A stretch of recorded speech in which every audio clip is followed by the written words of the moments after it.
Hey everyone, in this video we're going to talk about combining functions. So you can think of what we're about to do in terms of what you already know about numbers. So with functions, you can combine them very similarly to how you do with numbers. So just as it's possible to add, subtract, multiply, and divide with numbers, you can do that with functions. And because we're working with functions instead of numbers, we're going to use different notation. So here's the first one. When we're adding two functions, we can write it two ways. So on the right side of the equal sign is when you have two separate functions very clearly as f of x and g of x, and then you're putting a plus sign in between them. But another way to write that is on the left side. And the way you would read this out loud, you would actually say f plus g of x. Because when you combine the functions f plus g, then they're both functions of x. Okay, so two ways to write the same thing, and that's for addition. Very much the same is when you're subtracting functions. So if you have f of x minus g of x, you can write it as f minus g of x. And then multiplication, f of x times g of x is f times g of x. And then you can guess the next one, division. So f of x divided by g of x is f divided by g of x. And then when we're dividing, we just have to have this extra information here. As long as g of x is not 0, then this is okay, because we can't ever divide by 0. So we're just making sure the function on bottom is not 0. So the sum, difference, product, and quotient of the two functions gives you a new function. So just like when you add two numbers, you get a number as an answer. When you add two functions, you get a new function as an answer, and so on.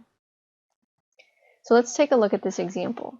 We're going to have two functions. F of x is 3x minus 2, and g of x is 2x squared minus 4x. So we are asked to find the difference, which means subtraction, and the quotient, which means division, of f and g. So for the difference, notice our notation.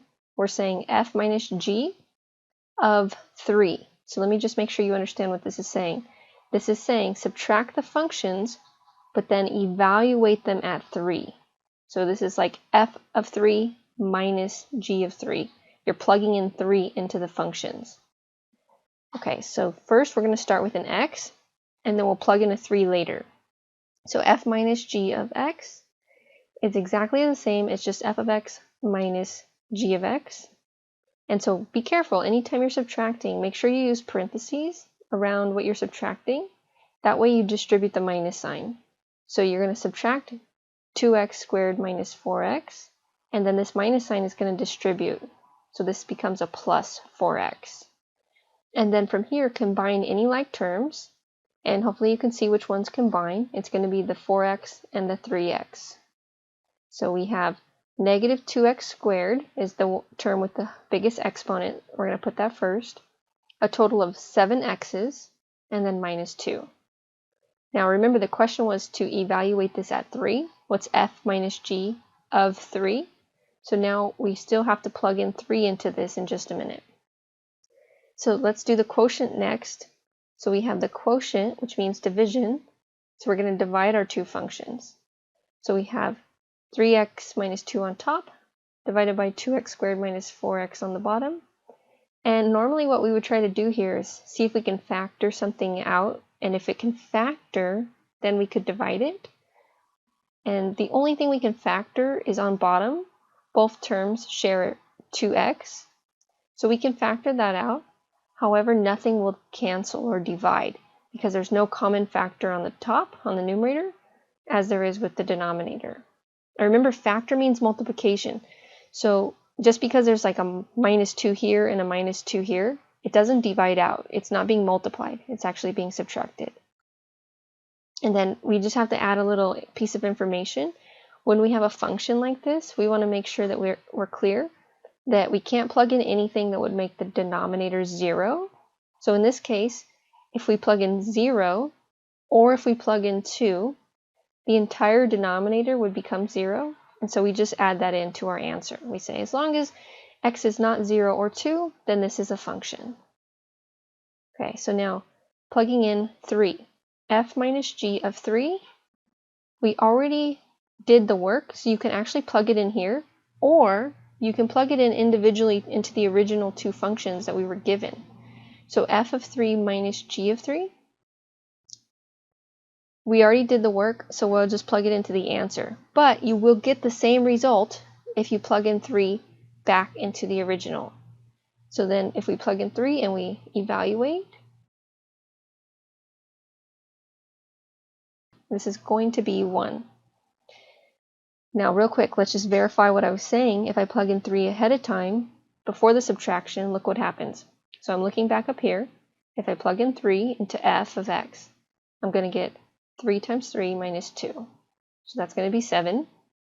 If I plug in 3 here for g of x, that's going to be 3 squared, which is 9, times 2, that's 18.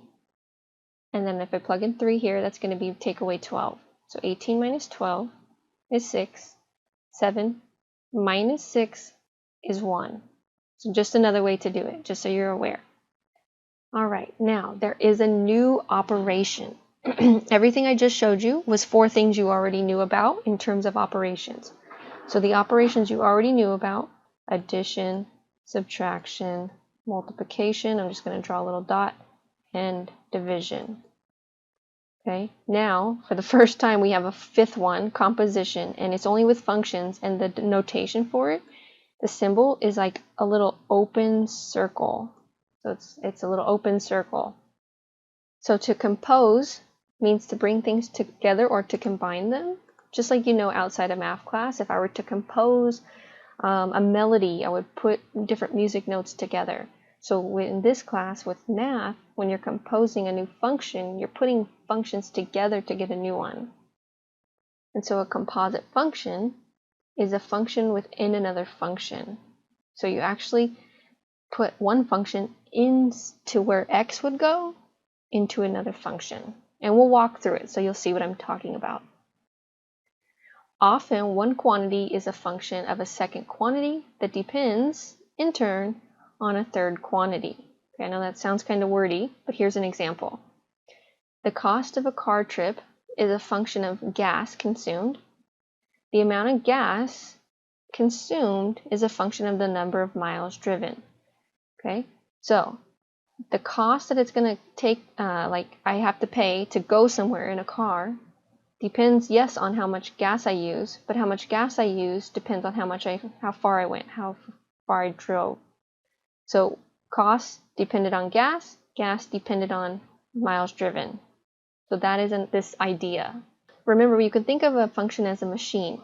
And so in this case, we have a function going into another function. So let's take a look. We can call this machine or this function g for gas. So the amount of gas as a function of distance. Okay, that's our first function. So knowing the distance you drove will allow you to find the amount of gas consumed. If I know how much miles per gallon my car uses in gas, then that's how I figure that out.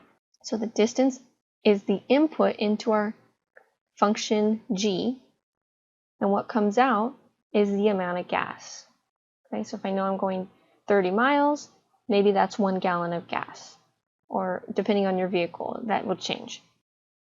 And so we call that g of x, gas dependent on x, which was our distance. Then, knowing the amount of gas consumed will allow you to find the cost of your trip. And that's because we have to pay for the gas per gallon. So we have the cost of the trip as a function of the amount of gas. So now this amount of gas gets plugged into this function. And then that gives us the cost of the trip. And now notice how this notation looks. We're calling this second function f, and so what got plugged into this other function was g of x. So this is this whole concept of composing functions. You take a function in its own regard and you plug it into another function. Okay, that would give us the total cost of the trip. If I know that I have to spend 1 gallon of gas to get to 30 miles, then if I know 1 gallon of gas costs $3, I know how much I'm going to spend on my trip.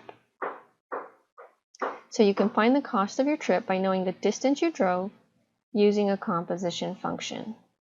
Okay, so hopefully this real life example sort of helps you just wrap your head around this concept that we're going to get into, because you're going to see a lot of this notation with like f of g of x, but just kind of go back to this example if you ever get confused on what's actually going on here. So the composition function is defined by the following, and let me make sure you can read it because it does not say fog. It looks like it, but remember this symbol right here is an operation sign. So you actually read this as f composed of g of x. Or you can leave off the word composed and you could say f of g of x. And then the right side, you would actually read it the same way.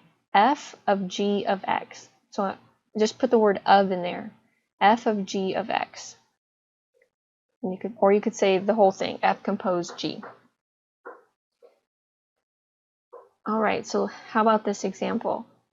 Let f of x be 2x plus 4, and g of x is x squared minus 3x. Find two separate compositions. So f composed of g of x, and then separately, g composed of f of x. So these are two different things. We're going to do one at a time. The first one, f of g of x, is just this right here. This is saying g of x gets plugged into f. Okay, so what I would recommend is you do it in pieces. So what I would do is I would say, okay, f is the outside function, g is going inside of it.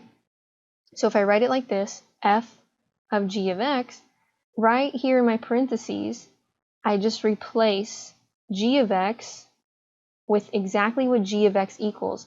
And that's always going to be given to you. So you look back at what's given to you and you say, okay, where there's a g of x, I'm going to replace it with what it equals. And that's what happened right here. Okay? Then this is saying plug all of that in to f.